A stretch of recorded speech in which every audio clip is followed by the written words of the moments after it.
You need to listen to this podcast on how to make America mediocre for once. And the only person that could pull this off is the most mediocre person I've ever met, John Hicks. What do you call this thing? The retirement solution with you? That's very mediocre. I approve. Helping you solve the retirement puzzle. Welcome to the Retirement Solution with John Hicks. Here with John Hicks, I'm Jennifer Perry, and we'd love to hear from you here on the Retirement Solution podcast. If you have a question you'd like us to address on a future episode, or just want to ask a question of John about your retirement, you can do that through our website at retirementsolutionradio.com. Boy, does it feel good to have Election Day behind us. Wow. One step in the right direction. One step. Thank gosh, one step in the right direction. Can we just get next year, can we just make that all go away already? It'd be nice. It would be really nice. Wouldn't but, you know, to my surprise, there was your name on the ballot this week. It's so did you weird. see? Yeah. How many of you guys out there voted for me under the Libertarian Party this week? That's right. You saw it. John Hicks running for governor from the Libertarian Party. One small problem. It was misspelled. It was not the spelling of your name, so I got a little confused. It wasn't misspelled.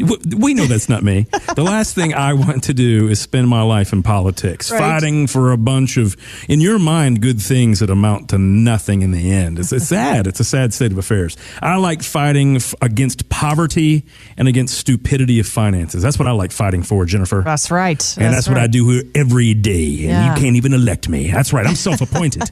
I'm self-appointed to this position of grandeur. Why? Because I have the microphone. At least for this hour on Sunday mornings. Literally the only reason. As soon as the studio chief comes in and pulls that microphone plug out, I'm done. We're going to pull the plug on you, John. Okay. We'll see if that happens early today. Who knows? But based on the stuff that we have coming up on today's show. But speaking of politics, it's never really over. I mean, political seasons tend to last really, really long. And we're about to be inundated yet again in 2020 with more political ads, John. So it was interesting to note this new study that claims that mutual fund managers out there, they actually tend to invest their money in companies that share their same political beliefs. CNBC reported on this. And so I thought, wow, these are guys who are supposed to keep their emotions out of it and look at what's best for the funds. And even they let politics get involved. What's funny, when we say, mutual fund managers, they invest their money, you mean our money. Well, that's true. Yes, ours. Our money. They invest our money in that stuff based on their political belief system. And think about it, guys. Is this not just the proof that it's really hard to escape bias, right? So whether it's us individually saying, hey, I worked for GE forever and it is a good company. I'm not worried about the fact it's down 80% since my shares were up in 1999 at over $67 a share. It's okay. I feel good about it. See, that's a bad idea. It's bias. That bias, unfortunately, has cost people a lot of money. And so the interesting thing about it, and CNBC covered it recently, but I actually saw a study, Jennifer, a real college study. Because you know that all of the greatest intellects in the planet are in colleges right now, right? Clearly, they know everything. Our Gen Z friends, because they have a wealth of knowledge and intellect. But here's a good one. Here's a study from San Diego State University. San Diego State University. Hey, John, where'd you go to school? San Diego State. Aren't those the fighting banana slugs? The fighting banana slugs? Am I right? Is that a real mascot? You might want to fact check me on that one. But aren't they the fighting banana slugs? Actually, no, that is UC Santa Cruz. Close enough. Right, they're all in California. Crazy. It's all the same. It's all the Gotcha. same. But it's interesting. So they aren't the banana slugs, but San Diego State University, they actually put a thing out there, or a study together, and what they found out was most mutual fund managers actually give their money, or your money, to companies whose executives share their ideologies. So, for instance, if your fund manager just happens to like strip clubs and Pabst Blue Ribbon, then there's a good chance you might have some Bunny Ranch in your portfolio. You never know. Or maybe you've got some beer manufacturers in there. You never know. But it's interesting because when I saw this, I wasn't quite so sure about that. But political affiliation actually was a pretty big issue that they were talking about. Now, what does that mean? It means that we're trying to give our money to someone to help us manage it. and we're hoping they're doing a good job. Right. But if they're going to let their own belief system interfere with what would make us money, that's not really good, is it? Right. Of course it's not. I mean, for instance, I love getting Chick-fil-A sandwiches and then going to Hobby Lobby. That sounds like a wonderful little Sunday to me.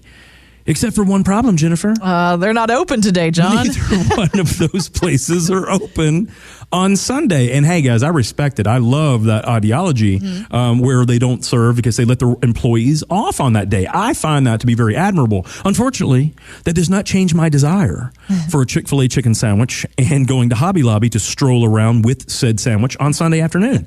I can't do it. So I don't know that I would necessarily not invest in them for that reason. But obviously, there's a bias that plays into some things. Right. So one of the whole point in where I'm getting with this is that, you want to be very careful. This is why in our firm, we really truly aspire to look at investments that are based on indexes. It kind of tries to remove as much of that bias as possible. So, Jennifer, if you're just investing in the S&P 500, for example, the bias there is that they just have to be the 500 largest companies. That's right. what comprises the S&P. And if you want the Dow, then typically it's the 30 stocks that comprise the Dow. But it's really hard to be too opinionated about belief systems in that. And oddly, just because a political belief system you might associate with, they don't often make good results. As a matter of fact, studies have shown that our belief systems often get in the way of good profits.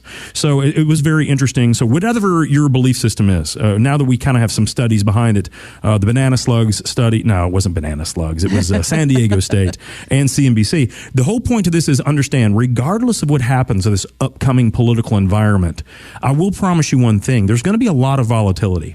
There's going to be a lot of oohs and ahs, and there's going to be impeachment nonsense, and there's going to be stupid television commercials that are terrible. And the whole point is, don't let that affect you. The only thing that can affect you is if you make a poor decision at the wrong time.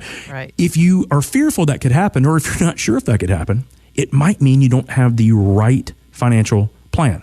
That's the whole point. You want to know what the worst situation could ever be based on your holdings, and you want to make sure you can never go below that. If you stay in that range so that you know if 10% is the worst thing you could go down, as long as you stay within that, you should stay on that plan. And long term, if it's done correctly, you should get some pretty good results long term.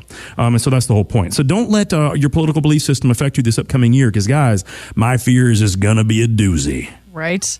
And do you notice typical trends, though, in an election year? Is it typically more volatile, John? Yeah. So there's two things that everyone really kind of needs to know. And I remember Sam Stovall, Jennifer, you remember, was on the show. Market strategist. He's really a historian, actually. Yeah. He's really, really a smart guy. And he was on the show before the last election. And he told us, he goes, I know exactly who's going to win the election. And he told us, he said, if the market is up by October 1st, going into the election year, so next October 1st, if the market is up, then the incumbent or the incumbent party has an 89% chance of winning. But if the market is down in any amount by October 1st, the year going into the election, there's a 91% chance that the incumbent or the incumbent party will lose, which means the other side wins. So if you think about that, it just lets us know people vote with their pocketbook. Right. So that's one thing that I think the president is very well aware of. Mm-hmm. And he needs that market to do well over this next year. But you're right, John. It's going to be an interesting time for investors in politics, too. So now is the time to dial in on that MDD. What is your worst case scenario on your current portfolio? And when you know that MDD, John, does it make it easier to not make some of those emotional decisions about your money? Absolutely. If you know, come heck or high water, that the worst thing can happen to you was you could go down 8%. Even if the market's down, let's say 25 or 35 or 45, or heaven forbid, we repeat either a 2008 issue or a 2000 to 2002 issue, where it went down over 50% both of those times. If you know that your worst case scenario is 8%, wouldn't you be able to sleep at night? Yeah. What if you only wanted your worst case scenario to be down less than 5%? You can do that too. Or if you want a chance to make a little bit more money, as long as you stayed within 12%. The whole point is, guys, with modern technology, the way that things work these days, we can basically do exactly that. It's not going to be your same old buy a bunch of good-looking mutual funds and hold them forever strategy. But these are the strategies they use at the world's leading institutions, like the endowments of Yale and MIT and Harvard, that they use at most of the major insurance companies, like the ones that Warren Buffett owns. They're trying to find a way that they can get a good rate of return, but only risk a comfortable amount. They're not putting it under the mattress. They're not buying some product. They're literally in the market the whole time, but they can create the system to control their downside. And that is very powerful. If you know that no matter what happens in the economy, you can control your downside, that means that you have an unbelievably good chance of winning your actual retirement puzzle long term. Have questions for John? Drop us an email at retirementsolutionradio.com. Financial professionals are not licensed in all 50 states. To find out if John Hicks is licensed in your state, please call 502-690-5635. J. Hagan Capital Inc. is not affiliated with nor endorsed by the Social Security Administration or any other government agency and does not provide legal advice. Annuity guarantees rely solely on the financial strength and claims paying ability of the issuing insurance company. By contacting us, you may be provided with information about insurance and annuity products offered through John Hicks, Kentucky Insurance License number 998827.